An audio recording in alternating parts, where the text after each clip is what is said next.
Papa Dudut. Narinig ko na minsan ninyong sinabi sa radyo na bumabalik ang kabutihan, ganoon din ang kasamaan.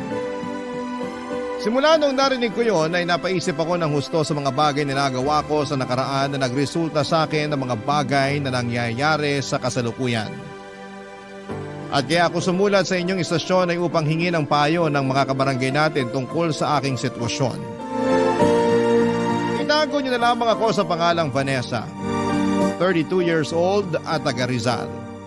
Nagtatrabaho ako sa isang private company sa Quezon City bilang HR assistant na nagsimula noong graduate ako sa college taong 2014. Noong araw may naging boyfriend ako at nagtagal din kami ng 4 na taon hanggang sa nag-decide siyang mag-abroad noong 2018 para sa aming future. Makalipas nga ang 5 buwan ng parehong taong yon. At habang nasa ibang bansa siya ay nagkita kami ng ex-fling ko noong high school na si Aldrin sa isang resort sa Laguna nang minsan kaming pumunta doon ng mga katrabaho ko para mag-relax. Dahil meron na nga kaming nakaraan ay mabilis kaming nagkapalagay ng loob ni Aldrin. At nalaman ko siya ay single and ready to mingle ng mga panahong yon, Papa Dudut.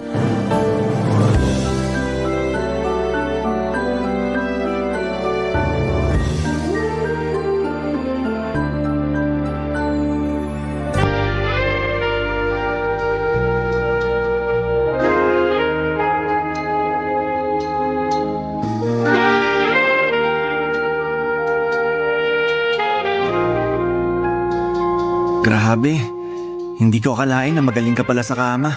Siyempre hindi mo talaga akalain. Kasi hindi mo pa naman ako naikama nung high school tayo eh. Hindi pa rin naman ako nun marunong. Parang totoy pa ako eh. Hindi pa pala sa lagay na yun? Oo, Eh bakit ang babaero mo na? Kung kani-kaninong babae na didikit ang pangalan mo. ganun talaga pag gwapings at malakas ang dating. Yabang. Pero hindi naman pala marunong humalik. Uy, marunong naman. Sa bagay, galing mo nga kanina eh. Gusto mo isang round pa? Mamaya na. Pagod pa ako, pahinga muna tayo. Grabe no, ang tagal na rin simula nung huli tayo nagkita. Pagkakatanda ko, high school graduation natin yun. Huli kitang nakita na parang may inaabangan sa gate ng eskwelahan natin nung dumaan kami nila mama at papa palabas. Nilingon pa nga kita pagkalampas namin sa'yo. Kaya lang ang bilis mo namang nawala. May samaligno ka ba? Sobra ka naman. Pero hindi ko na maalala yun ah. Baka humina ng memory mo. Siguro nga. Magkasing edad lang naman tayo. Joke lang. Pero tagal na rin kasi. Oo nga, pero hayaan mo na. Mahalaga nagkita ulit tayo. Tama. Eh, kumusta pala yung trabaho mo dun sa call center? Parang nabanggit mo nung nakaraan na magre-resign ka na. Natuloy ba? Hindi eh. Kasi naisip ko mag-December na.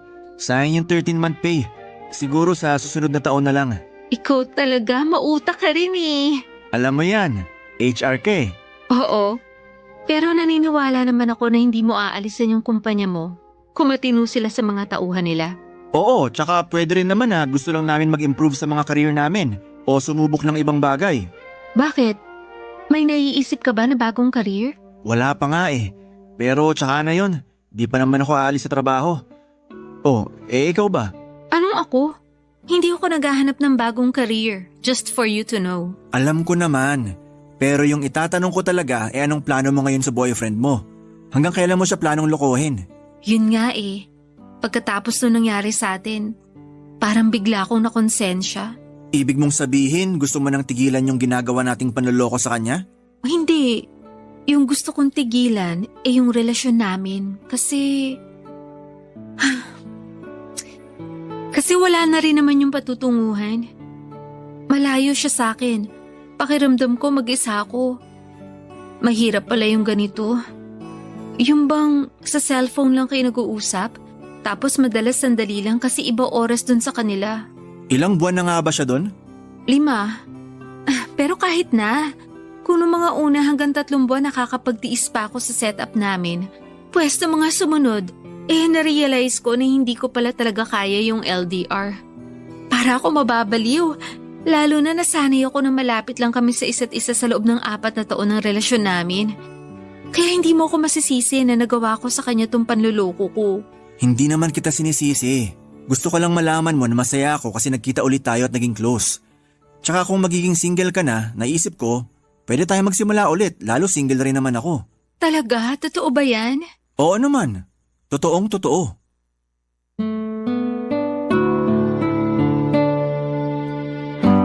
Mga padudot, hindi ko naisip na may boyfriend ako na nasa malayo ng mga panahong yon. Dahil na rin sa pangungulila sa kanya ay nagawa ko siyang lokohin. Doon ko nga na-realize na hindi ko pala talaga kaya ang long distance relationship. Kaya nung una pa lamang ay hindi na ako sang-ayon sa plano ng boyfriend ko na pag-iibang bansa.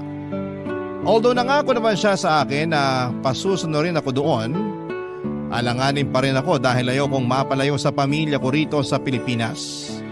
Kaya nga nang bumalik sa buhay ko si Aldrin ay naramdaman ko na hindi na ako nag-iisa. Pagkatapos ng gabing may nangyari sa amin kinabukasan ay nakipaghiwalay na ako sa boyfriend ko. Oo, masakit sa akin lalo na noong narinig ko siyang umiiyak at nagmamakaawa sa cellphone na huwag kong tapusin ang lahat sa amin. At sa totoo lang ay natameme pa nga ako noong tinanong niya kung ano raw bang nagawa niyang pagkakamali. Sa huling pagkakataon ay sinabi ko sa kanya na nag-cheat ako at nakonsensya kaya gusto ko nang makipagkalas. Kahit masakit ay tinanggap niya sa akin ang desisyon at pinalaya ako. Hindi nga nagtagal ay naging kami ni Aldrin at doon na naulit nagsimula ang mga pinakamasayang araw ng buhay ko. Mabilis na nagdaan ang 5 taon at sakto sa aming anniversary ay meron akong sorpresa sa boyfriend ko.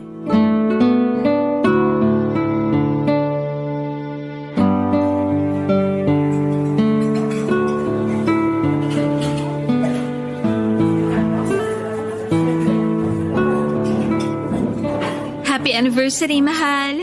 Happy anniversary din. Grabe, hanggang ngayon hindi pa rin ako makapaniwala na 5 years na tayo. Ang bilis ng panahon, parang kailan lang. Oo nga eh. Ang dami nating pinagdaanan. Pero yung di ko talaga malilimutan nung nag-pandemic. Daig pa natin yung nag-LDR nun. Kasi literal na ilang buwan din tayong di nagkita dahil bawal lumabas. Kaya nga, mahirap din sa part ko. Kasi na-stuck ako sa condo unit na nirerentahan namin ng mga katrabaho ko na malapit sa office. Kaya sobrang bilib ako sa'yo, mahal. Kinaya mo. Naalala ko nun sinabi mo parang di mo kaya makipag-LDR. Oo, pero lahat naman tayo apektado ng pandemic nun. Alam nga naman mag-inarti ako. Swerte lang talaga ng ibang couple kasi na-lockdown sila na magkasama. Sa tono mo parang gusto mo na tayong ma-lockdown ng magkasama. Oo, at mukhang mangyayari na yon dahil may sorpresa ako sa'yo. Ano yan? Sorpresa nga, di ba? Parang bigla akong kinabahan. Normal lang yan, pero kalmahan mo lang. Pag nalaman mo kung ano yung surprise ko, siguradong matutuwa ka. Sige nga, ano ba yon? Teka, kunin ko lang sa bag ko. Alam ko nandito lang yun eh. Ah, ito. Saan? Pero pikit ka muna. Kailangan pa ba yon? Oo, para may thrill. Ikaw talaga? Dami mong alam? Siyempre. So ano na? Pumikit ka na.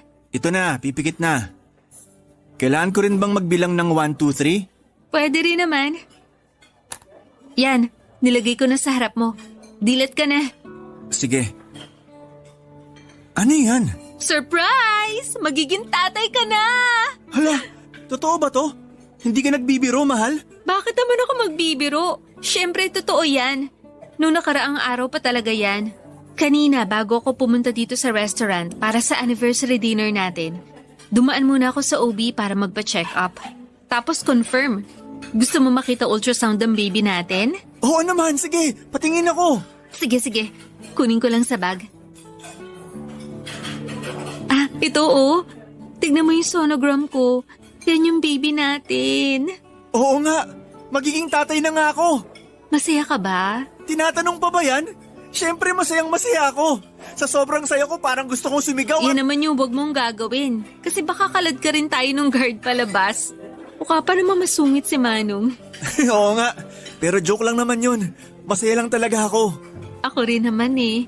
Kabado nung una kasi wala akong idea sa pagbubuntis. Pero alam kong kakayanin ko naman dahil kasama kita. Hindi ko mawawala sa tabi ko, di ba? Oo, hindi ako mawawala sa tabi niyo na magiging baby natin. Thank you. I love you, mahal. I love you too, mahal. Salamat sa napakagandang regalo mo. Papa Dudut, sobrang saya ko talaga nang nalaman kong magkaka-baby na kami ni Aldrin. Sakto kasi pareho na rin naman kaming 31 years old noon at dagdag pa nga sa kasiyahan ang nakita ko. Ang excitement sa mga mata ng boyfriend ko pagkatapos niyang malaman na buntis ako. Alam ko, Papa Dudut, na malaki ang magbabago sa relasyon namin lalo na at magkakaanak na kami, pero wala kaming hindi kayang gawin para sa baby namin. Excited na kaming maging magulang at pinangako namin sa anak namin na ibibigay namin lahat ng mabubuti at magagandang bagay sa kanya. Kaya lang 2 buwan matapos kong sabihin kay Aldrin na buntis ako ay meron din siyang ipinagtapat sa akin.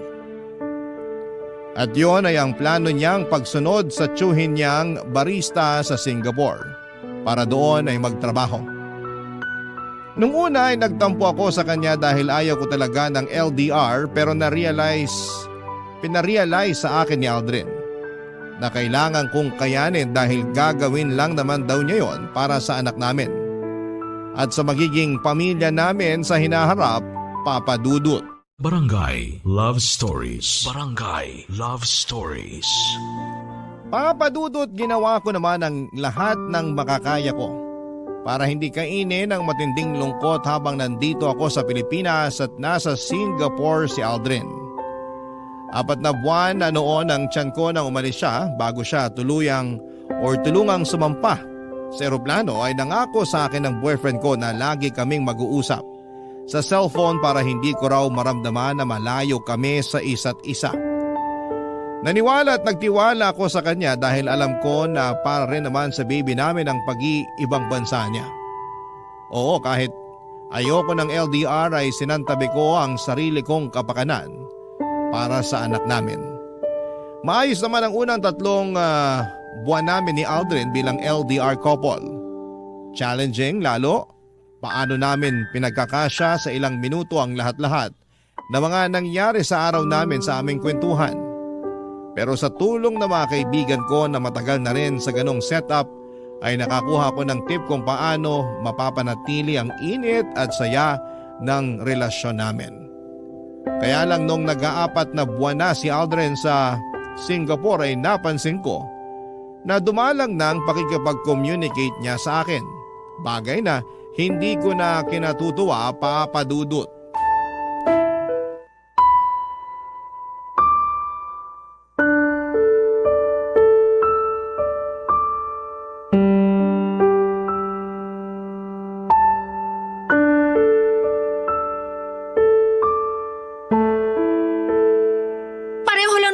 Dito sa Pilipinas at dyan sa Singapore. Pero bakit hirap na hirap ka pa rin tawagan ako, ha? Mahal naman. Huwag mo ko matawag-tawag na mahal. Nanggigigil ako sa iyo, Aldrin. Vanessa, makinig ka, okay? O ngayon yan na lang tawag mo sa akin. Sabi mo huwag kitang tawaging mahal.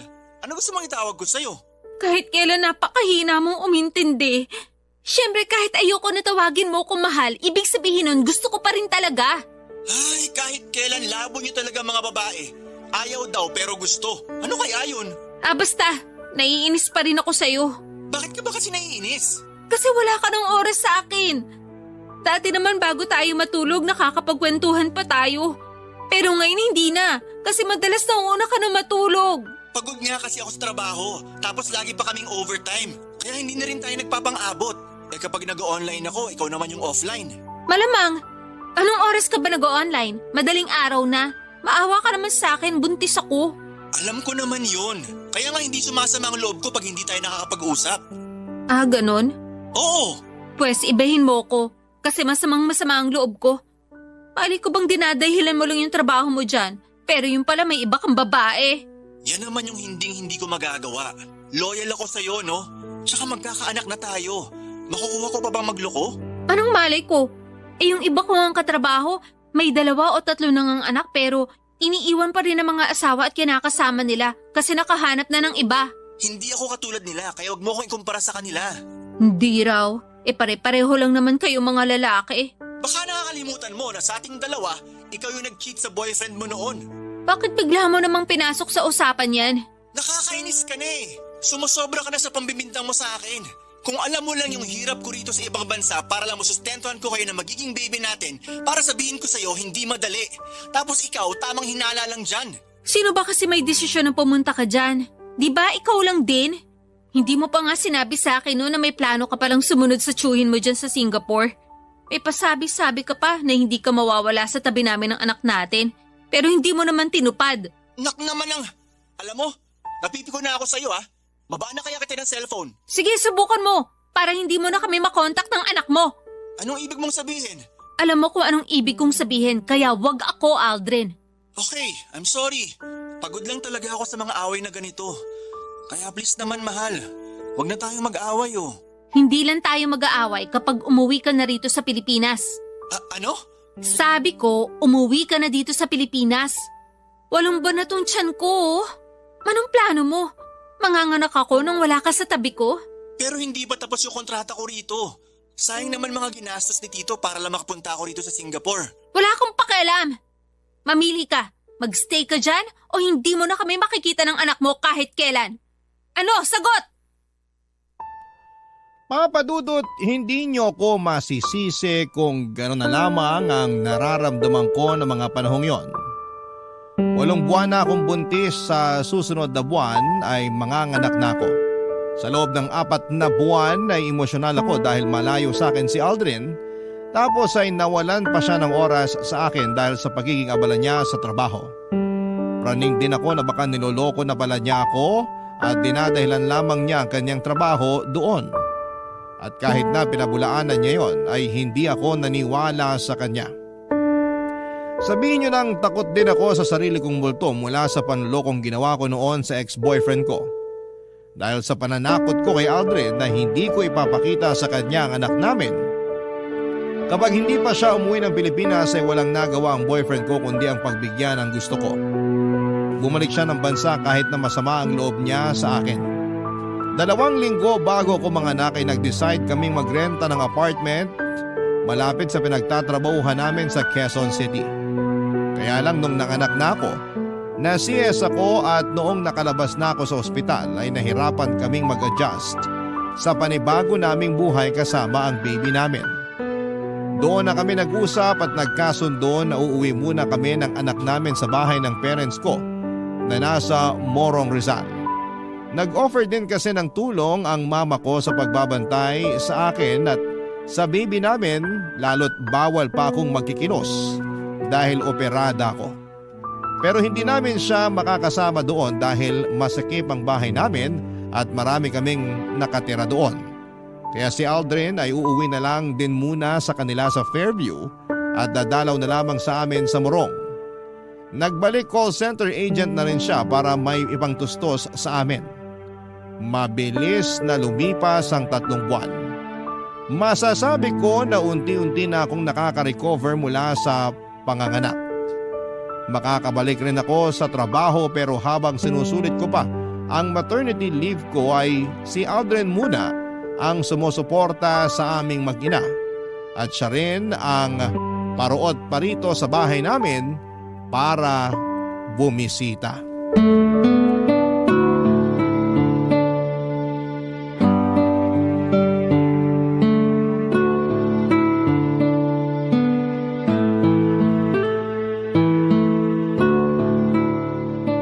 Yun! Ay, ano ba yan? Hina naman ito. Pabuhat. Talaga naman. Dapat dito pinapatalsik Mahal, pwede bang hinaan mo ang boses mo? Baka magising ang anak natin Mahina naman boses ko Hindi mahina ang boses mo. Dinig na dinig nga hanggang dun sa sala. Nakakahiya kina mama kasi hindi na nila maintindihan yung pinapanood nila sa TV. OA naman. Pwede namang lakasan yung volume ng TV. Kasalanan ko talaga. Ititigil mo ba yan o babasagin ko yung cellphone mo? Ayan. Tinigilan ko na. Napaka-bayolente mo naman. Bayolente na kung bayolente. Pero hirap mo kasing pakiusapan. Buti na lang tulog mantika ang anak natin kasi hindi madaling magising sa ingay mo. Ako na lang ba talaga nakikita mo sa pamamahay na to? Ako na lang ba yung maingay? Kanina nga naririnig ko yung tatay mo nagpupukpok doon sa labas. Tapos yung kapatid mong isa ang lakas makipag-cellphone. Abot dito sa kwarto yung ingay ng chismisan nila. Pwede ba wag mo silang ikumpara sa'yo? Alam nga naman magreklamo ako. Nakikitira lang naman ako dito sa bahay. Sina mama at papa pa rin ang may-ari nito, no? Ganon. Kaya ako na lang yung mag-a-adjust. Ano ba kasing kinakagalit mo? Pwede ka naman maglaro ng hindi dumadaldala. Hirap sa inyo ng mga online gamer, napakaingay. Palibhasa, di ka gamer. Kaya wala kang alam sa nararamdaman namin. Hindi ko na kailangan maging gamer, no?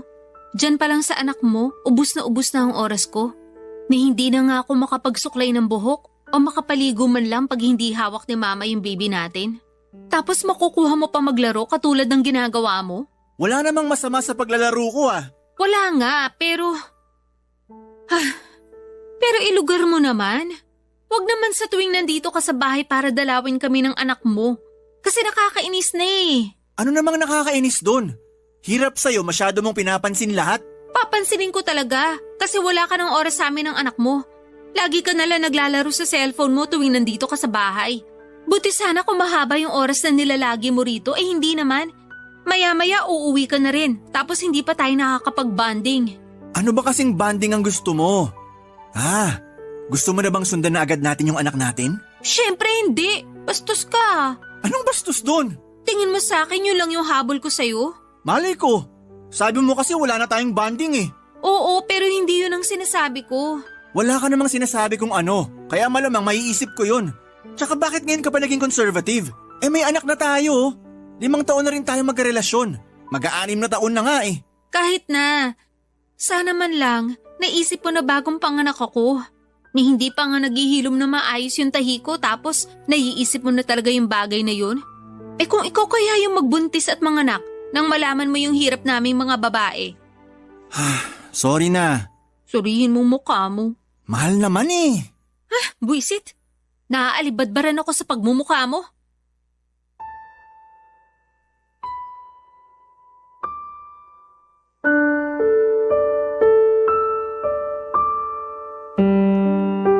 Papadudot, hindi yun ang una at huling beses na napansin kong busy sa cellphone niya si Aldrin. Naglalaro lang naman daw siya at wala naman daw masama doon. Kaya nga hinayaan ko na lamang siya pero pinagsasabihan ko siya kapag pakiramdam ko na doon na lamang nauubos ang oras at atensyon niya imbes na sa amin ang anak niya. Mabuti sana kung hindi limitado yung nilalagi niya sa bahay namin. Sa huli kahit na nagkakairingan kami ni Aldrin ay hindi pa rin naman siya nanalo sa akin. Sa totoo lang, simula na magka-baby kami ni Aldrin, naging priority ko na talaga ang aming anak. Iba na kasi talaga kapag naging nanay ka. Yung dating mahalaga sa iyo ay mawawalan ng saysay. Dahil anak mo na lamang yung pinakamahalaga sa buhay mo. Isa na nga doon yung relasyon namin ni Aldrin Papadudut.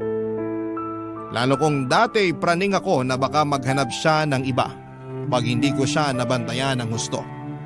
Pero nung nagkaanak kami ay ayoko nang mangunsimi sa bagay na yon dahil nadodoble lang ang pagod ko. Barangay Love Stories. Barangay Love Stories. Papadudot, hinayaan ko na lang si Aldrin sa kung ano ang pinagkakaabalahan niya sa buhay. Basta hindi niya napapabayaan ang pagiging tatay niya sa anak namin ay ayos na sa akin yon. Sa pakiramdam ko ay maayos naman ang relasyon namin dahil wala namang ginagawa si Aldrin na ikakagalit ko. In fact, masaya kami noong nagpabinyag kami sa anak namin at nangako siya sa akin sa harapan ng mga bisita, ninong at ninang at mga magulang namin na makakasalan niya ako. Kung kailan ay sorpresa raw.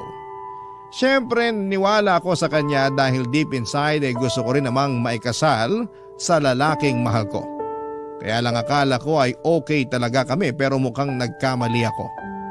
Nung nagbalik na kasi ako sa trabaho ay sakto nag-resign naman siya sa pinagtatrabahuhan niya. Dahilan niya ay burnout daw. Sinabi niya sa akin na magpapahinga lamang siya ng 1 buwan at maghahanap na ulit ng bagong trabaho. Pumayag ako kasi mahalaga rin naman sa akin ang mental health niya. Nakiusap lang ako na ihatid sundo niya ako sa bahay at trabaho ko since may motor naman siya at wala pa siyang pasok. Hirap kasi ako mag-commute pero nag-share naman ako ng panggas sa kanya. Kaya lang 2 linggo lang niya akong hinatid sundo at noong mga sumunod na araw ay hindi na dahil kesyo busy daw siya sa ibang bagay tulad ng pagsama sa mga long ride ng mga barkada niyang may motor din, Papa Dudut.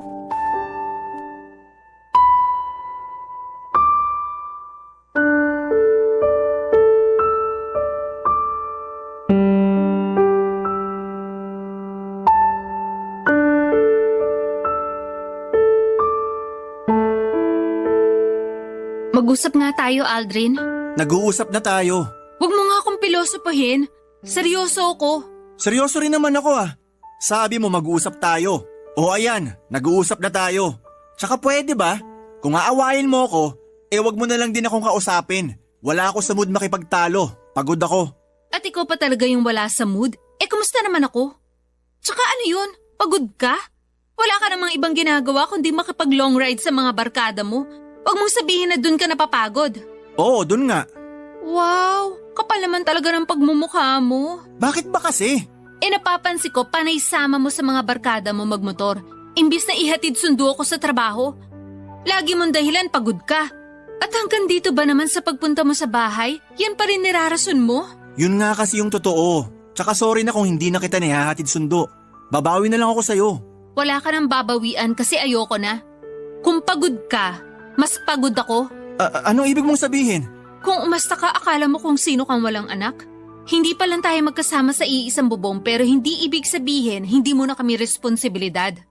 Kaya naisip ko tuloy, what if maghiwalay na lang tayo? Mahal naman. Huwag mo naman sabihin yan oh. Ayoko maghiwalay tayo. Ayoko rin naman pero pagod na ako. Pagod na ako sa trabaho, pagod pa ako sa biyahe, at mas pagod pa ako sa pag-aalaga sa anak natin pag uwi rito sa bahay. Oo, tinutulungan ako ni Mama. Siyempre nakakahiya naman na palaging siya yung nag-aalaga imbis na ikaw. Dahil ikaw yung tatay, di ba? Oo, pero wala akong alam sa pag-aalaga ng bata. Baka pag ako yung nag-alaga sa baby natin eh. Ano? Wala kang alam? Oo. Anong alam mo? Maglaro ng online game? Mag-long ride kasama mga barkada mo? Ayos ka rin, no? Buhay binata talaga. Sana all. Nagre-relax lang naman ako. Nag-unwind. Di ba sabi ko burnout ako sa trabaho? Burnout na rin ako sa trabaho ko. Pero hindi ko magawang umalis dahil iniisip ko yung baby natin. Pero ikaw? Grabe! Bilib din ako sa'yo. Sinabi mo lang sa akin na nag-resign ka na nung last day mo na sa trabaho. Sigurado kasi ako natututulan mo yung pagre-resign ko kung sinabi ko ng mas maaga. Buti alam mo. Ayoko na kasing maging ahente. Pagod na ako. Ilang taon din na yun at yun lang yung ginagawa ko. Kaya nga masaya ako nung nakapag-Singapore ako. Pakiramdam ko may bagong opportunity na nagbukas para sa akin.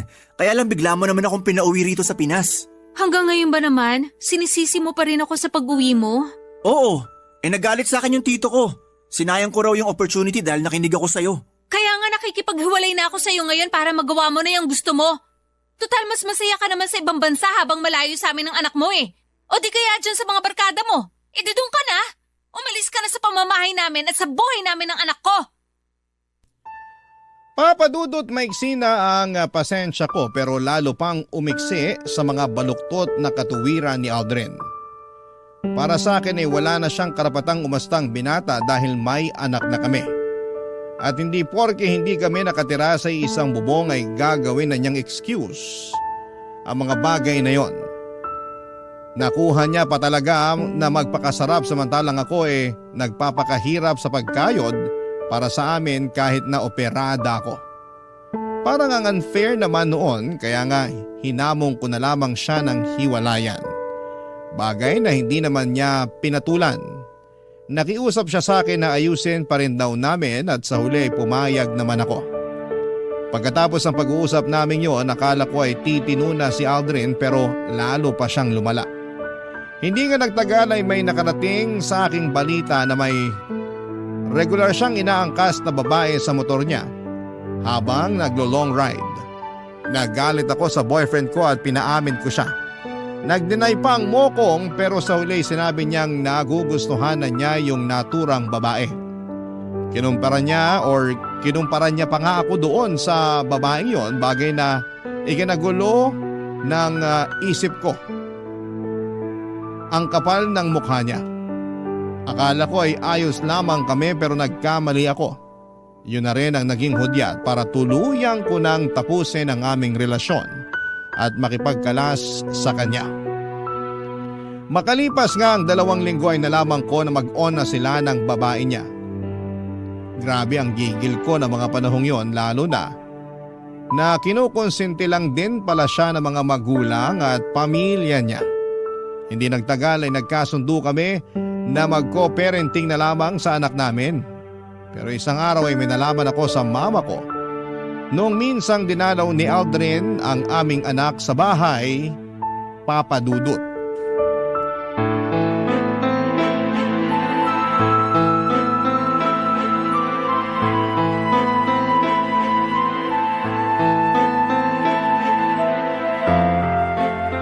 Kapal naman ang mukha mo, Aldrin! Tumawag ka lang ba para sabihin sa akin yan? Oo, kasi yun naman ang totoo. Aga-aga! Ano na naman bang kasalanan ko sa'yo? Malaki! Nalaman ko lang naman na sinama mo pala yung babae mo rito sa bahay namin kahapon. Oh, ano naman sa'yo ngayon? Anong sa akin ngayon? Tanga ka ba talaga? Bakit mo yung ginawa, ha? Gusto raw niya makilala yung anak natin, kaya sinama ko siya sa bahay. Mabait naman yun, mahilig sa bata. Wala akong pakialam kung mabait siya o mahilig sa bata. Sa susunod na isama mo pa yung babae mo sa bahay namin, hindi mo na pwede makita yung anak natin. Bakit naman? Wala naman kaming ginagawang masama ah. Ayoko lang na mapalapit yung anak ko sa kung sino mang karelasyon mo. Dahil ano na lang sasabihin ng ibang tao, sige nga. Sa lagay mas inaalala mo pa sasabihin ng iba? Oo! Tsaka ayoko na hawak-hawakan ng bago mo yung anak ko. Wala ka na ba talagang respeto sa akin? Kasi kung meron, ipapaalam mo sa akin na pupunta kayong dalawa sa bahay. Kaso hindi eh. Basta-basta ka na lang pumunta doon kasama yung babaeng yun. Tandaan mo, ako pa rin ang nanay ng anak natin. Hindi naman niya inaangkin yung pagiging nanay sa anak natin. Malamang ikaw pa rin talaga yung nanay. Hindi raw inaangkin pero masyado siyang epal. Sandali nga. Nagsiselos ka ba? At bakit naman ako magsiselos? Mabuti na yung nagkakalinawan tayo. Ipapaalala ko lang sa'yo na tapos na tayo.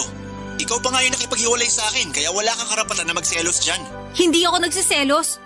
Bakit ko pagseselosan yung babae mo? Malas nga niya.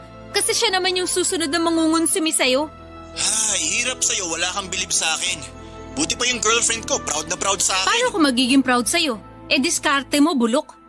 Tsaka pwede ba? Huwag mo akong makumpara-kumpara sa malanding babaeng yan.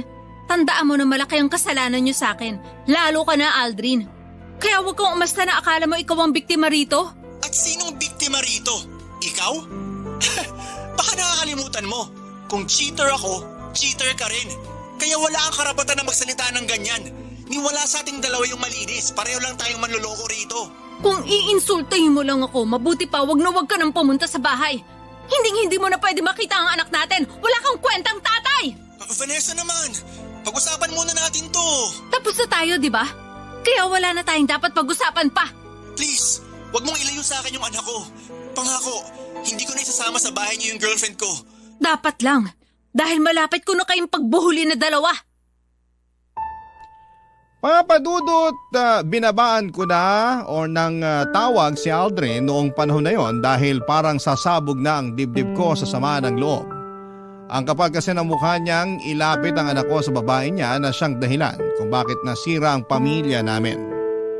Kaya nga bago ko pa totohanin ang banta ko sa kanya na hindi ko na ipapakita ang anak namin sa kanya, ay nagkasundo kami ni Aldrin na hindi na niya dadalhin sa bahay ang bago niyang girlfriend.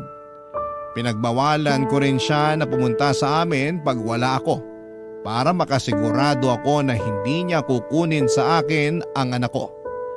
Praning na kung praning pero ayokong mawala sa akin ang bata.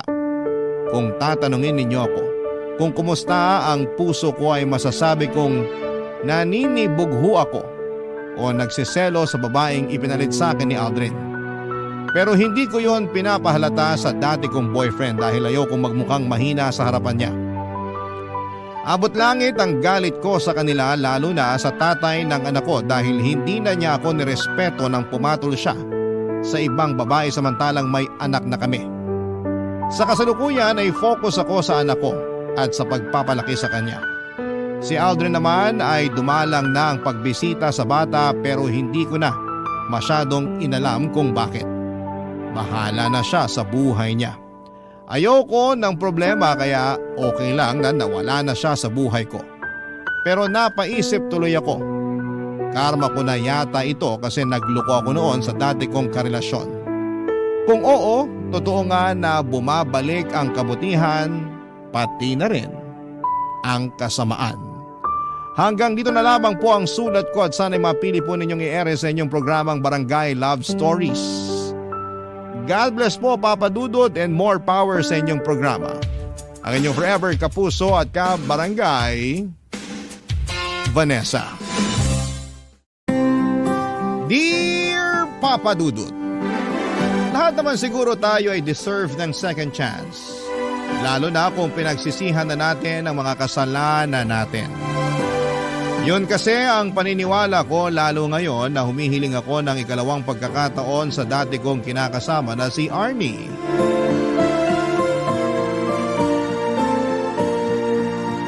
Nagbagong buhay na ako at gusto kong patunayan sa kanya na handa na ulit akong maging responsableng kinakasama niya at tatay ng aming mga anak. Itago niyo na lamang po ako sa pangalang Sev, 35 years old, call center agent at taga Quezon City. May kinakasama ako noon na ang pangalan naman ay Arnie. May anak kami ni Arnie na 4 na taong gulang na. Pero nito lang January 2024 ay nakipaghiwalay ako sa kanya sa kadahilanang nawala na ako ng gana sa aming relasyon.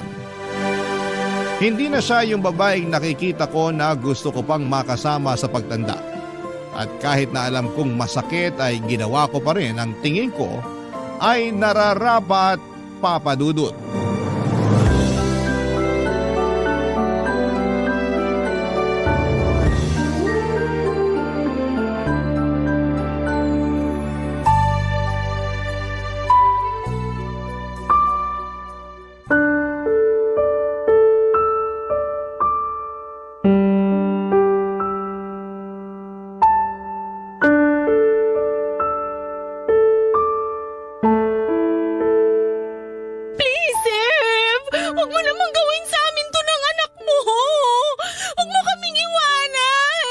Hirap naman kasi sa'yo, hindi ka makaintindi.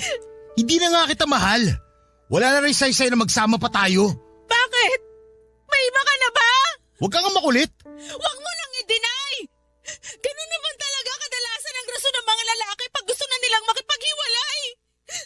Kunwari kapag nawalan ka ng gana sa relasyon natin pero ang totoo, meron ka ng iba.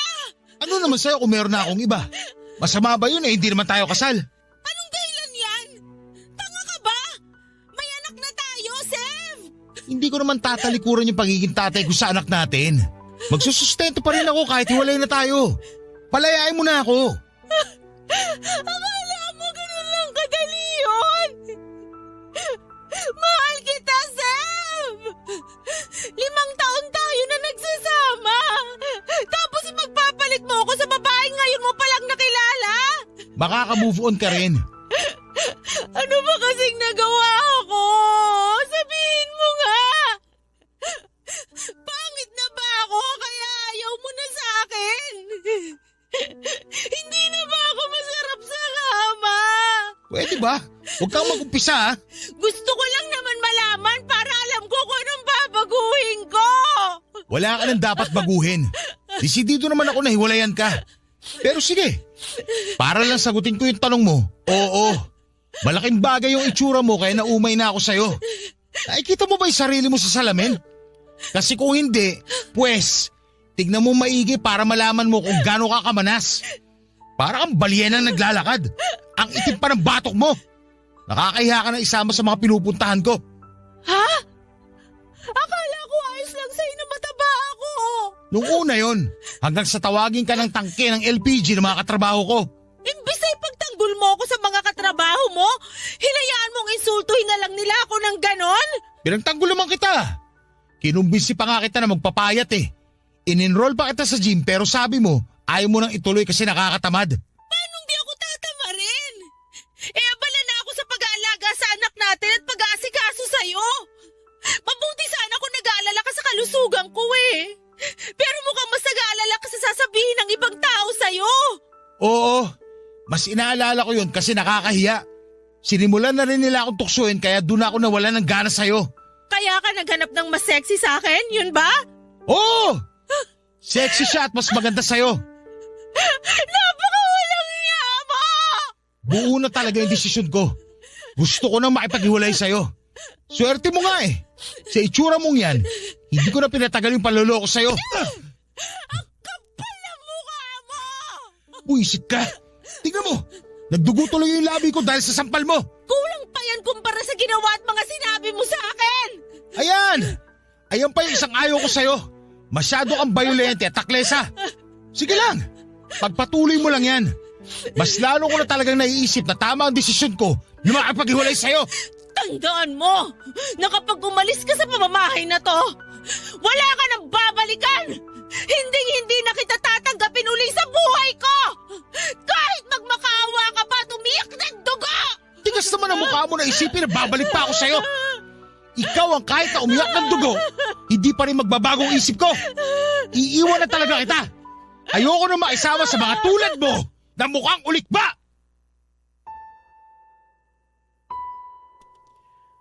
Papa Dudut, hindi ko naman talaga gustong insultuhin si Arnie dahil kahit papaano ay minahal ko naman siya sa loob ng 5 taon naming pagsasama.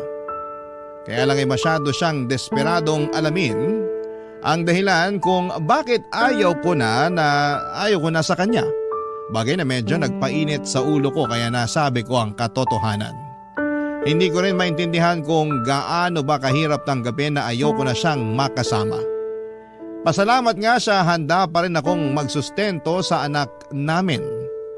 Nauwi kami sa matinding pagtatalo noong araw na umalis na ako sa nirerentahan naming apartment. Sobrang saya ko ng mga panahong yon dahil nakalaya na ako sa relasyon namin. Pagkatapos, mabilis kong pinuntahan ang sinasabing babae ni Arnie na si Leia. Kasama ko sa call center. Ang totoo ay tama naman lahat ng mga sinabi ni Arnie. Malaking dahilan ng paghiwalay namin ay noong nagkagusto na ako kay Leia. Nagsimula lang namang kaming magka-developan around December 2023. Pero matagal-tagal na ako nanlalamig sa relasyon namin ni Arnie dahil nga unti-unti nang nawala yung dati niyang ganda. Kesa patagalin ko pa ang panloloko ko ay nagpakatotoo na ako sa nararamdaman ko kaya nauwi na kami sa hiwalayan. Noong nagsimula na kami magsama ni Leia sa isang bubong ay wala na akong narinig na kahit na ano kay Arnie.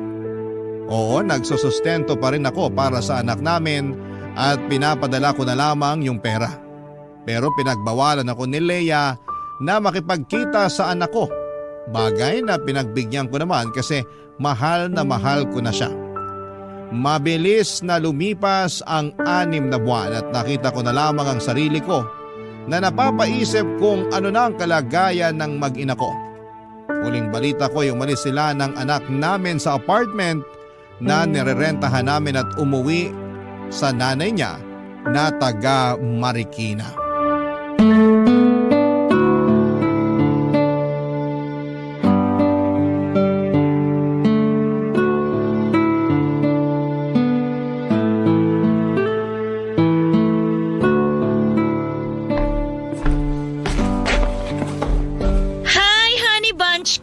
Pakis nga! Ano ba? Sungit naman. Kiss lang eh. Mamaya na, naiirita ako. O bakit ka naman naiirita? Paano? Ang init-init tapos dikit ka ng dikit. Eh di sana binuksan mo yung aircon kesa nagreklamo ka dyan na mainit. Sira yung aircon. Hindi gumagana kaya naka-electric fan lang ako. Ay, oo nga pala. Hindi ko pa napapapunta yung technician na gagawa ng aircon natin. Lagi kasi nawawala sa isip ko, lalo day shift ako. Wala naman ako rito sa apartment natin. O anong gusto mo sabihin? Na porket night shift ako, ako na yung magpapapunta sa technician na gagawa ng aircon. Bakit hindi? Ikaw yun nandito. Unahin ko pang bantayan yung gagawa kaysa sa tulog ko. Ay nako, kahit kailan talaga hindi ka maaasahan sa mga bagay dito sa bahay. Matagal mo ng kontak yung nag-aayos ng aircon. Kaya ikaw na umasikaso nun. Oo na. Sige, pag sinipag ako, pero sa ngayon, tiyagain mo na lang muna yung electric fan. Ano pa nga ba? Basta huwag ka lang dumikit sa akin. Naalibadbaran ako. Magbabangayan na lang ba tayo ngayong rest day natin? Kasi kung oo, mabuti pa pumunta na lang ako sa mall para manood ng sine. At least doon may aircon. Malamig. Bahala ka sa buhay mo. Basta dito lang ako sa bahay. Kanina ko ba napapansin na kasubsob ka dyan sa cellphone mo ah? Ano ba pinagkakaabalahan mo? Patingin nga. Uy! Akin na. Ano ba? Wala lang to. Sa mo nga inaagaw phone ko. Teka, ano yan ha? Profile ba yan ni Arnie? Bakit ini-stalk mo yung ex mo ha? Ano naman ngayon? Anong ngayon? Bakit mo nga siya ini-stalk ha? Wala lang. Pwede ba? Wag mo akong gawing tanga. Sa palagay mo maniniwala ako sa sagot mo? Wala naman talaga eh. Masyado ka lang praning. Sino bang hindi mapapraning? Sige nga. Ano malay ko? Mamaya nag-uusap na pala ulit kayo. Ang advance mo naman mag-isip. Tsaka hindi na active sa social media si Arnie. Ini-stalk ko lang siya para makita yung mga ina-upload yung picture ng anak namin. Bakit? Namimiss mo na yung anak nyo? Oo! Ilang buwan ko na rin kasi hindi nakikita yung anak ko. Di ba pinagbawalan mo ako na makita siya? Kaya malamang namimiss ko na siya. Oh, sinunod kita ha? Hindi ko kinikita ang anak ko. Baka naman magalit ka pa na tinitignan ko picture niya. Pasensya ka na ha. Takot lang naman ako na baka may feelings ka pa kay Arnie. Tapos magkabalikan kayo pag pinayagan kita makipagkita sa anak mo. Bakit mo naman naisip eh, ikaw nga yung mahal ko. Hirap sa'yo, lagi kang praning eh. Hindi mo ako masisisi no? Nagawa mo ang iwanan yung mag-ina mo eh. Paano na lang ako, di ba? Baka nakakalimutan mo. Iniwanan ko sila ng dahil sa'yo. Hindi ko nakakalimutan yon. Pero ayoko lang na gawin mo rin sa akin yon. Sa totoo lang, parang malapit na kitang iwan. Nakakayamot ka na eh. Lakas ng tama mo. Mabuti pa, umalis ka na. Di ba sabi mo pupunta ka sa mall? Alis na! Ayoko munang makita yung pagmumukha mo dito. Papa Dudut, hindi totoo na may feelings pa ako kay Arnie katulad ng binibintang sa akin ni Leia. Praning lamang siya, bagay na kinakainis ko ng mga panahong yon. Kaya nauwi kami sa pagtatalo. Ayoko sa lahat na pinagbibintangan ako ng bagay na hindi naman totoo. Masama bang ma-curious kung ano na ang buhay ng dati kong kinakasama? Siya pa rin naman ang nanay ng anak ko at dahil nga ilang buwan na kaming hiwalay at hindi ko sila nakikita ay miss na miss ko na ang anak ko. Sa totoo lang ay hindi yun ang una't huling beses na nagtalo kami ni Leia nang dahil sa pangi-stalk ko sa Facebook account ni Arnie. Hindi ko kasi mapigilang tingnan doon yung old photos namin ng anak ko. Bagaman hindi na active si Arnie sa social media ay masaya pa rin ako kasi hindi niya ako in-unfriend. Akala ko kasi ibablock niya ako dahil ganon ang tipikal na ginagawa ng mga babae kapag nasasaktan sila dahil iniiwan sila ng lalaki. Kaya buti na lamang talaga at magkaibigan pa rin kami ng ex ko kahit sa social media lang. Papa Dudut. Barangay Love Stories. Barangay Love Stories. Papa Dudut, kung hindi ang Facebook account ni Arnie ang ini-stalk ko ay madalas akong mahuli ni Leia na tumitingin at nagla-like ng picture ng mga sexy na babae online. Pero para sa akin ay wala lang yon. Paghanga lang yon kasi nagagandahan ako sa hubog ng mga katawan nila. Dumating din yung punto na dumating na rin yung punto na hindi na rin ganon ka-sexy itong si Leia at parang bigla niyang napabayaan ang sarili niya mula noong magsama kami sa loob lang ng 6 na buwan. Kumbagay hindi na siya kaakit-akit sa paningin ko kaya parang nabawasan na rin ang pagmamahal ko sa kanya. Sa kabilang banda ay malaking dahilan din ng panlalamig ko sa kanya ay ang hindi namin pagkakaroon ng anak. 2 beses na kasing nakunan si Leia kaya natakot na siyang magbuntis. Ayaw na niyang sumubo kasi baka raw mag 50-50 na siya sa susunod. At dahil nga sa sitwasyon namin ay na-frustrate ako at lalo kong na-miss ang anak namin ni Arnie. Dumating ang oras na naapektuhan na rin ng husto ang pagsasama namin ni Leia dahil sa dami ng problemang nararanasan namin at sa kadahilan ng hindi kami magkaroon ng anak.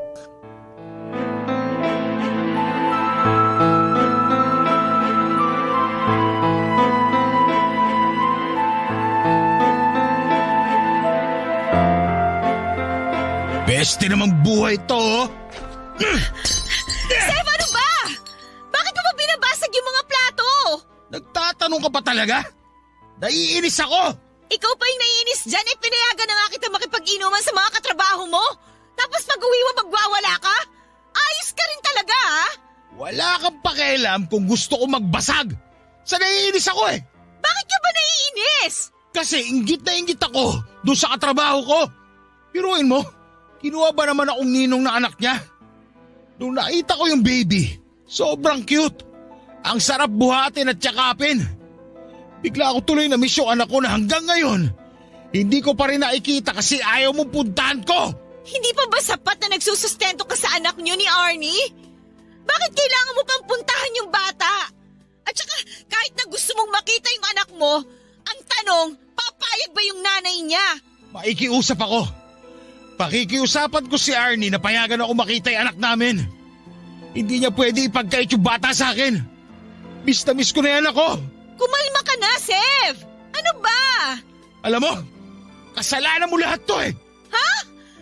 Anong kasalanan ko? Bakit naging kasalanan ko?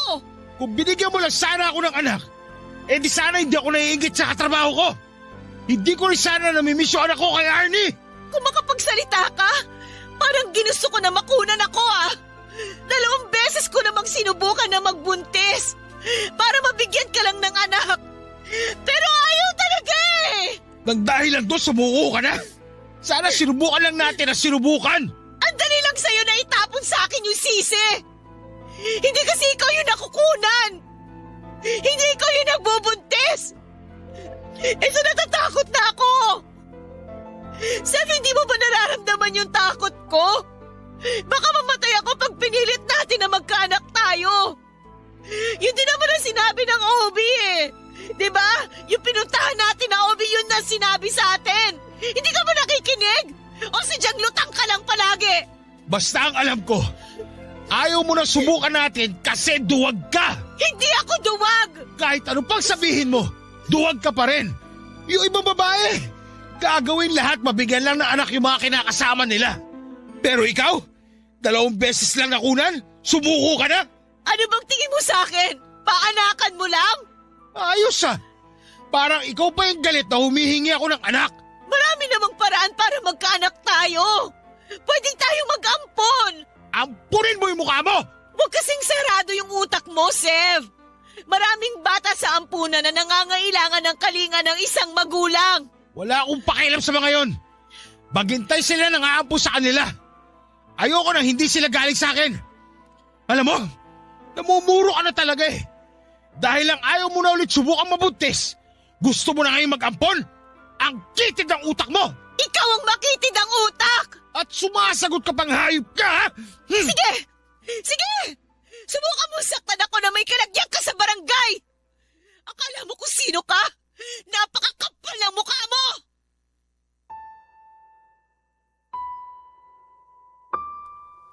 Papadudot nagandahan talaga ako ng husto kay Leia nung unang beses siyang pumasok sa BPO company na pinagtatrabahuan ko. At aminin ko nagka-crush ako sa kanya kahit pamilyado na ako. Sexy, makinis, maputi ang balat at maganda pa ang forma. Hindi lang naman ako na love at first sight sa kanya kundi marami pang ibang lalaki sa trabaho namin. Pero ako ang pinakamaswerte sa aming lahat dahil ako ang nagustuhan ni Leia. Feeling ko nga noon ay swak na swak ang personality namin kaya siguro'y mabilis akong nahulog sa kanya. Siya lang ang nakikita ko ng mga panahon na yon kaya nagawa kong talikuran ang pamilya namin ni Arnie. Kaya lang dahil hindi niya ako magawang bigyan ng anak ay unti-unti akong nawala ng amor sa kanya. Tapos mas nakilala ko na rin ang ugali niya na may pagkataklesa at palaban. Mga bagay na ayoko sa isang babae. Sa huli kahit na anong galit ni Leia sa kagustuhan kong makipagkita sa anak namin ni Arnie ay wala na siyang nagawa pa. Siya na lang ang sumuko dahil lagi kong ipinamumukha sa kanya na kung binigyan niya lamang sana ako ng anak ay magiging isang buo at masayang pamilya kami. Mabuti na lamang talaga at meron pa rin akong anak sa dati kong kinakasama. Hindi pa rin nawawala sa akin ang pagiging tatay ko. At nung pumayag si Arnie na makapag-bonding kami ng anak ko, Sa kondisyon na ako ang pupunta sa bahay nila ay gano'n na lamang ang saya at galak sa puso ko. Kaya lang ay may mga pagkakataon pa rin na hindi yon naiintindihan ni Leia, Papa Dudut.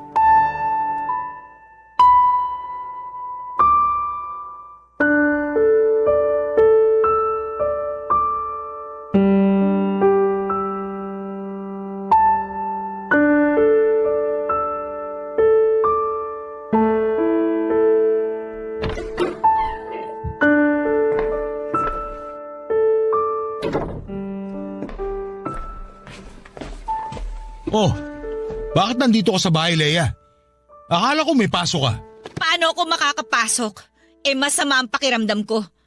Tapos, akala ko uuwi ka kagad pagka-out mo sa trabaho.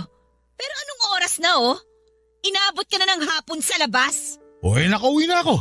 Huwag ka na magalit. Paano hindi ako magagalit? Nakikinig ka ba? May sakit ako. Inaasahan kita na umuwi kagad pagka-out mo para asikasuhin ako. Nakadaan ka ba sa butika? Bakit ako dadaan sa butika? Sev, nag-text ako sa'yo kanina na ibili mo ako ng gamot. Huwag mo sabihin hindi mo ako naibili. Nako, hindi nga. Pasensya na, hindi ko nabasa text mo. Naubos baterya ng phone ko eh. Ayan na naman tayo eh. Ginagawa mo na naman akong tanga sa mga katwiran mo. Nagsasabi ako ng totoo. Wala ang baterya phone ko. Bakit hindi ka nag-charge sa opisina nyo? Saan ka ba kasi nanggaling? Sa school ng anak ko. Ano? Sa school ng anak mo? Ano naman ang ginawa mo doon? May play kasi sila. Nung huling beses na nagkita kami, sinabihan niya ako na pumunta raw ako sa school nila para manood. Kaya pumunta ako kanina. Bakit hindi ka tumanggi? Mas priority mo pa yan? Sigurado naman ako nandun si Arnie para manood. Nandun nga. Pero paano ko tatanggihan yung anak ko gusto ko rin naman siya mapanood sa play nila. Eto na naman po kami. Bata lang yon. Wala pa yung muwang sa mundo. Pakailan ba niya kung mapanood mo siya o hindi? Ang sabihin mo, gusto mo lang talagang pumunta kasi nandun si Arnie. Wala namang kinalaman si Arnie dito. Huwag mo na idama yung tao. Paano hindi ko siya idadamay? Lagi mo nalang pinapasama yung loob ko. Nakuha mo akong tiisin para na manood ng walang kwentang play ng anak mo. Habang nandito ako, masama yung pakiramdam. Nandun ka nakikipagharutan kay Arnie. Manahimik ka! Ano pinagsasabi mo? Kasalanan mo kung mas lalo sumama yung pakiramdam mo. Kung ano-ano kasi pumapasok sa kokote mo. Ako pa talagang may kasalanan? Ikaw nga itong kuumasa, parang walang pakialam sa akin eh. Nagkabali ka na ba kayo ni Arnie, ha? Kaya binabaliwala mo ako ngayon? Ayan ka na naman Tinitiwang ka na naman. Kahit sinong babae, titiwangin sa mga pinaggagawa mo. Wala akong ginagawang masama. Pumunta lang ako sa school ng anak ko para suportahan siya sa play niya. Pati ba naman yung minamasama mo? Kung ano-ano pa sinasabi mo na kesyo priority ko na yung anak ko kaysa sa'yo. Malamang, anak ko yun Pangalawa ka lang sa kanya. Ganon. Huli pala ako sa mga priority mo. Wala ka talagang kwenta, Sev. Wala ka na talagang ginawang matino. Ginagampanan ko lang yung pagiging mabuting ama ko sa anak namin ni Arnie. Hindi ba matino yun? Bakit ba hindi mo yun maintindihan? Oo nga pala. Wala ka pala kasing anak. Ano? Anong sabi mo? Sabi ko, wala kang anak kaya hindi mo alam yung pakiramdam na maging isang magulang. Tapos, nakikipagkompetensya ka pa sa atensyon sa anak ko. Mas bata ka pa mag-isip sa kanya Ang kapal ng mukha mo! Bakit? Nasasaktan ka? Wala akong pakialam. Ikaw naman nagdesisyon na ayaw mo na magkaanak tayo. Kaya ito yung resulta ng desisyon mo. Buti na lang talaga may anak kami ni Arnie. At least, kahit paano, nararanasan ko pa rin magpakatatay sa anak ko. Di tulad mo, inutil na yung matres mo. Umalis ka sa harapan ko, bastos ka! Ayoko na makita yung pagmumukha mo. Lalo mong pinasasama yung pakiramdam ko. Alis talaga ako. Bahala ka sa buhay mo. Kita mo wala pa akong tulog. Tapos, sasabayan mo pa ako ng kaartihan mo. Papadudod sa loob ng 6 na buwan ay sinabi sa akin ni Arnie na napatawad na niya ako dahil hindi naman ako naging pabayang tatay sa anak namin. Na-realize din daw niya ang mga pagkukulang niya sa akin kaya nawala na lamang ako ng amor sa kanya noon. Pumayag siya na mag-co-parenting kami alang-alang sa anak namin, bagay na ikinatuwa ko ng husto. Kaya lang ay mas lalo yung kinainit ng ulo ni Leia. Pero pinanindigan ko ang kagustuhan kong magpakatatay sa anak namin ni Arnie kahit na palagi nagagalit sa akin si Leia. Doon na ako nagsimulang maglihim sa kanya kapag umaalis ako at pumupunta sa bahay ng anak ng dati kong kinakasama. Kahit naramdam kong galit pa rin sa akin ang mga magulang ni Arnie, hindi naman nila ako pinagsalitaan ng masama sa harapan ng anak namin. Meron silang pagkokontrol kaya hindi na ako masyadong naiilang na pumunta sa kanila para dalawin ang anak ko. Samantalang si Arnie naman ay may trabaho na sa Ortigas at napansin ko, Papa Dudut, na malaki na ang pinagbago ng itsura at pananamit niya. Barangay Love Stories. Barangay Love Stories.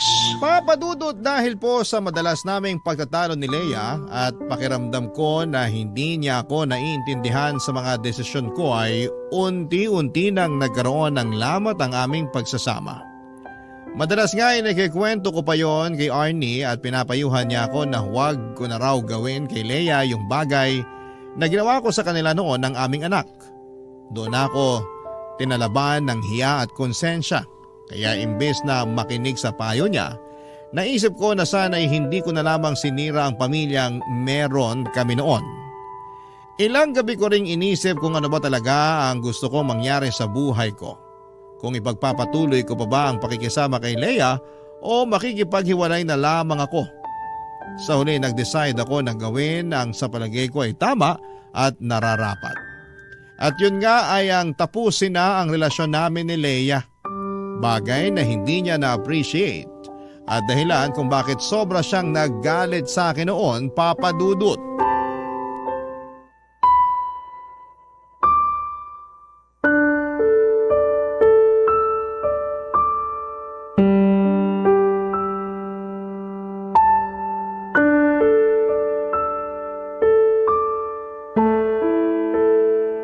Please, Sev. Huwag mo naman akong iwan, oh. Pangako, magbabago na ako. Hindi na ako lagi magagalit sa'yo. Hindi na kita sisigawan. Pagsisilbihan na rin kita lalo. Huwag mo lang akong iwanan. Please naman, Sev. Please. Pagsisilbi ang pinagsasabi mo hindi naman kita katulong. Saka ayoko na, Leia. Gusto ko na lang na maghiwalay tayo ngayon ng mapayapa. Bakit mo ba kasi ako iiwan? Ano bang nagawa ko sa iyong kasalanan? Wala, pero marami ka ng pagkukulang eh. Hindi na ikaw yung babae na gustuhan ko. Tignan mo nga yung itsura mo. Mukha ka ng manang. Napakalosa mo ng tignan eh, wala naman tayong anak. Saka yun nga, wala tayong anak kaya wala na rin akong rason para makisama pa sa'yo. Dahil lang sa bagay na yon, kaya iiwan mo na ako? Eh napakasama mo naman palang tao! Kung kasamaan man ang tawag sa pagsasabi ng totoo, eh di ako na masama. Ikaw naman lagi lumalabas na mabuti. Nakikiusap ako sa'yo, wag mo naman akong iwanan, oh, Sev, please. Hindi na ba natin pwedeng ayusin to? Pag-usapan natin to, Sev. Wala na tayong dapat pag-usapan. Ayoko na sa'yo kasi masyado kang controlling. Ayoko sa lahat sa babae, yung ganyang klase. Akala ko pa naman iba ka sa lahat, pero mas malala ka pa pala. Kaya nga magbabago na ako. Hindi na ako magiging controlling. Babawasan ko na rin yung pagiging taklesa ko sa'yo. Huwag mo lang akong iwanan, Sam. Please, huwag kang umalis. Sorry, pero kung noon pa sana ginawa yan, baka hindi nawala yung pagmamahal ko sa'yo. Pero huli na kasi ang lahat. Kilala mo naman akong tao. Pag ayoko na talaga. Hindi mo na ba ako mahal? Kaya ganun kadali mo na lang itapon yung pinagsamahan natin? Hindi na. Bakit ang bilis naman? Ewan ko, hindi ko alam. Baka naman hindi mo sinubukan na mahalin ako. Sa loob ng ilang buwan na magkasama tayo, ginamit mo lang talaga ako. Ginawa mo lang akong parausa nung nagsawa ka na sa dati mo kinakasama. Tapos ngayon, nasawa ka na sa akin, basta mo na lang ako tatapon na parang basura. Minalaman kita kaya masasabi ko na totoo yung pinakita ko sa'yo. Saka, Saan ang galing yung baka hindi ko sinubukan? Sinubukan ko na ayusin yung relasyon natin. Inintindi kita nung ayaw mo na mag-baby tayo. Kasi natatakot ka na baka may mangyaring masama sa'yo. Pero na-realize ko, hindi ko pala kayang pakatawanan na hindi isumbat sa'yo ng paulit-ulit yung bagay na yon. Kaya nagdesisyon na lang akong tapusin itong relasyon natin. Kasi wala rin naman itong patutunguhan. Ginawa mo lang sa akin kung ano yung ginawa mo kay Arnie eh. Baka naman sinasabi mo lang yan. Kasi ang totoo, may iba ka na. Nagkabali ka na ba kayo ng dati mo kinakasama? Hindi walang ganon. Siguraduhin mo na nagsasabi ka ng totoo. Kasi walang sikreto na hindi nabubunyag. Huwag mo na akong gawing tanga, Sev! Hindi nga kami nagkabalikan kaya wag mo nang ipilit. Hindi talaga kayo magkakabalikan. Kasi aayawan ka na niya, Sev. At kahit na maisip mo pang magbagong buhay para maibalik yung dati niyong samahan, hindi ka na niya tatanggapin muli sa buhay niya. At bakit mo naman nasabi yan? Kasi manloloko ka. Galit ang mga babae sa mga manloloko. Kaya huwag ka nang umasa na may babalikan ka pa kay Arnie kung sakaling maisipan mong ayusin yung dati niyong relasyon. Wala kang karapatan na pangunaan ng mga bagay. Hindi mo naman nakikita ang mangyayari sa hinaharap. Oo, pero hindi ako inutil. Siguro nga karma ko na to. Kasi kasama mo ako sa pananakit noon sa dati mo kinakasama. Sige, tatanggapin ko. Pero sana, tanggapin mo rin yung karma mo. Pag inihain na sa'yo yun ang kapalaran. Papadudot, masaya ako na nakawala na ako sa relasyon namin ni Leia nang walang responsibilidad. Naisip ko na baka hindi talaga kami para sa isa't isa kaya hindi kami nabiyayaan na magkaroon ng anak. Pagkalis ko sa apartment namin ni Leia ay tumuloy ako sa bahay ng pinsang ko na nasa Cubao. Tapos ay tinext ko si Arnie at sinabi ko sa kanya na tinapos ko na ang relasyon namin ni Leia. Nakatulugan ko na lamang ang paghihintay sa reply niya pero wala naman siyang naging sagot. Kinabukasan, nag-decide ako na bisitahin sila ng anak namin sa Marikina. Bago ako pumunta doon ay dumaan muna ako sa isang flower shop para bilhan ng mga paborito niyang bulaklak si Arnie. Dumaan din ako sa bilihan ng donut para naman sa anak namin. Pusturang-pustura ako at nakaporma pa ang buhok ko ng mga panahong yon. Excited ako na makita ni Arnie pero pagdating ko sa bahay nila ay wala raw doon ang dati kong kinakasama. Nakipagbanding muna ako sa anak namin at pagkalipas ng 2 oras ay nakita ko si Arnie na hinatid ng isang lalaki na hindi pamilyar sa akin ang pagmumukha. Agad ko itong kinompronta at nagpakilala ako kung sino ako sa buhay ni Arnie. Nalaman ko na katrabaho niya pala yon at manliligaw pa, papadudot.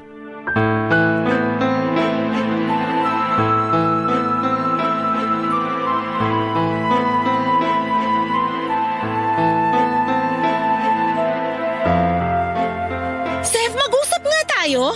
Talaga mag-uusap tayo. O bakit parang nagagalit ka? Sino nagbigay sa'yo ng permiso magpaligaw? Seryoso ba talaga yung tanong mo? Oo, kaya sagutin mo na lang. Walang nagbigay sa akin ng permiso. Ako lang ang nagdesisyon na handa na ako magpaligaw. Tsaka bakit? Kanino ba ako dapat magpaalam? Eh di sa akin. Nagdodroga ka ba? Anong sa'yo? Ano ba yung pinagsasasabi mo?